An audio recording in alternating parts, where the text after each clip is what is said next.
శ్రీ గురుభ్యో నమః. మేం ముగ్గురం కలిసి భగవద్గీత గురించి చిన్న స్కిట్ చేస్తున్నాం. మా ముగ్గురిని ఆశీర్వదించండి. జై శ్రీకృష్ణ. నా పేరు ప్రశ్న. జై శ్రీకృష్ణ. నా పేరు జవాబు. జై శ్రీకృష్ణ. నా పేరు భగవద్గీత. ఏమండో విన్నారా? ఈ అమ్మాయి పేరు భగవద్గీత అంట. పుస్తకం పేరే పెట్టేశారు. అది పుస్తకం పేరు కాదు, దైవ గ్రంథం పేరు. ఆ పేరు నీకెందుకు పెట్టారు? ఎందుకంటే భగవద్గీతలో ఉన్నవన్నీ నా శరీరంలో కూడా ఉన్నాయి కాబట్టి. నీ శరీరం భగవద్గీత?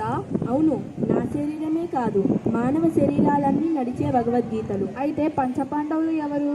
పంచపాండవులు మన పంచేంద్రియాలు. అయితే కౌరవులు ఎవరు?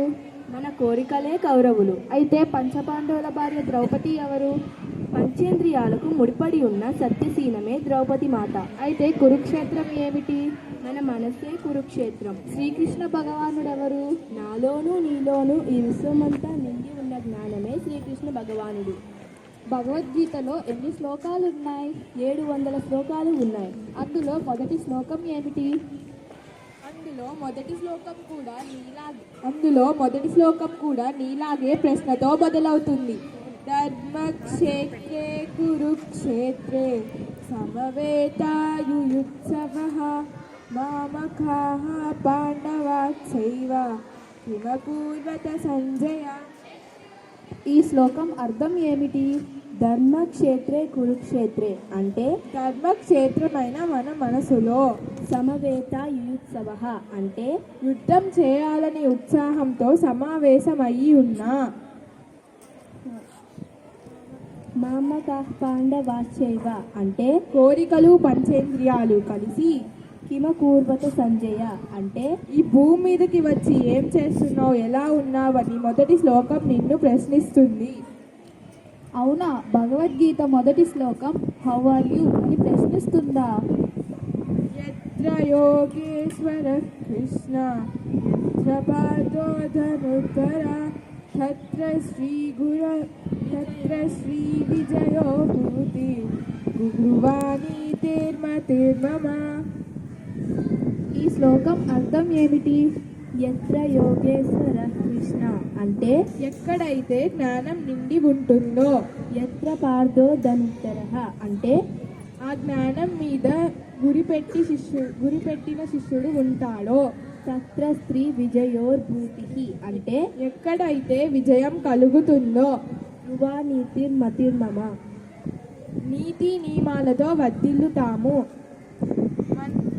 భగవద్గీత అందరికీ పెద్ద దిక్కు. మనమంతా భగవద్గీత స్వరూపులం.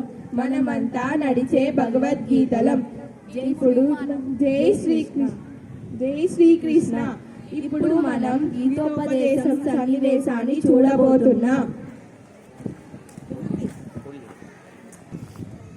ధర్మక్షేత్రే కురుక్షేత్రే సమవేతాయుయుత్సవః మామకాః పాండవాశ్చైవ కిమకూర్వత సంజయ. ధర్మక్షేత్రమైన కురుక్షేత్రంలో అందరూ యుద్ధానికి సిద్ధమయ్యారా? మహారాజా, సిద్ధమయ్యారు. కానీ పాండవ పక్షంలో ఉన్న అర్జునుడు చాలా దుఃఖంలో ఉన్నాడు.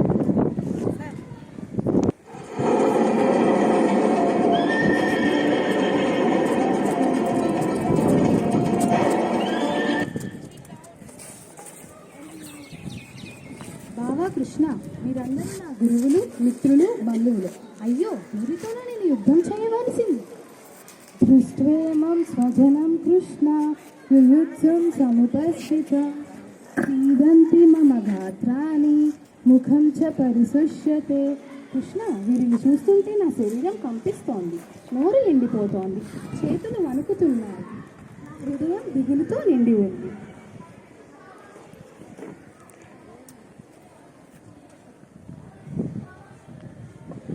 అర్జున, నీకు కలిగిన ఈ దుఃఖం వీరులకు ధైర్యవంతులకు తగదు.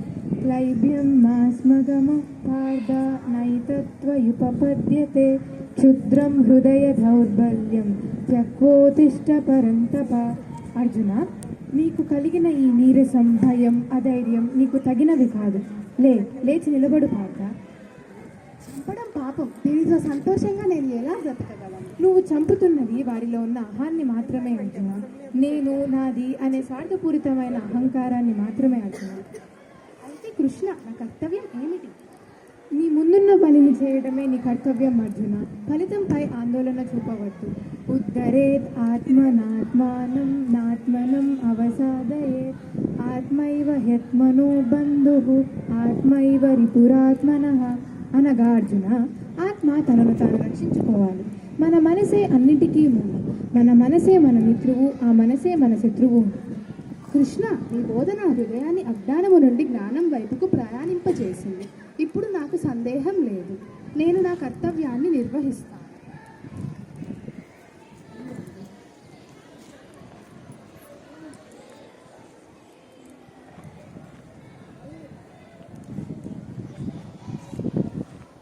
నీ దయ వల్ల నాకు జ్ఞానం వచ్చింది. ఇప్పుడు నీ మాట ప్రకారమే నేను నా కర్తవ్యాన్ని నిర్వర్తిస్తాను.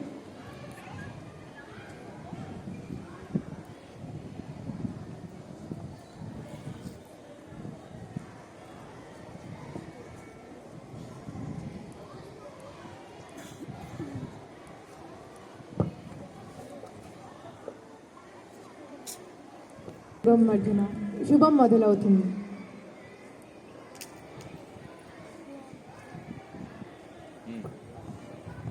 తత్ర శ్రీ యత్ర యోగేశ్వర కృష్ణ యత్ర పార్థో ధనుధర తత్ర శ్రీ విజయో భూతి ధ్రువాణి తిర్మ తిర్మమ. ధన్యవాదాలు.